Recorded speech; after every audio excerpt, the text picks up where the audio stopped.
গান্ধীজির ডান্ডি অভিযান শুরু হয় কবে? সঠিক অ্যান্সার কিন্তু এইখানে হয়ে যাবে হচ্ছে 12ই মার্চ 1930। পরবর্তী কোশ্চেন হচ্ছে ভারতের স্বাধীনতা কবে অর্জিত হয়?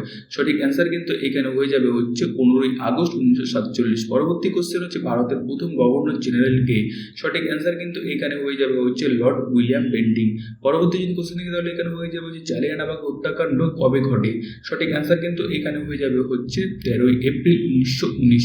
পরবর্তী কোশ্চেন হচ্ছে দিল্লির প্রথম কোন মুসলিম শাসকের রাজধানী হয়? সঠিক অ্যান্সার কিন্তু এখানে হয়ে যাবে হচ্ছে কুতুবউদ্দিন আইবক। পরবর্তী কোশ্চেন হচ্ছে রওলাট আইন কবে চালু হয়? সঠিক অ্যান্সার কিন্তু এখানে হয়ে যাবে হচ্ছে 1919 সালে। পরবর্তী কোশ্চেন হচ্ছে এইখানে রামমোহন রায় কোন আন্দোলনের সাথে যুক্ত ছিলেন?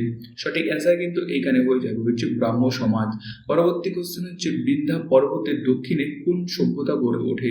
সঠিক অ্যান্সার কিন্তু এখানে হয়ে যাবে হচ্ছে দ্রাবিড় সভ্যতা। পরবর্তী কোশ্চেন হচ্ছে নবাব সিরাজউদ্দৌলার মৃত্যুর পর কে নবাব হন? সঠিক অ্যান্সার হয়ে যাবে কিন্তু এখানে হচ্ছে মীর জাফর।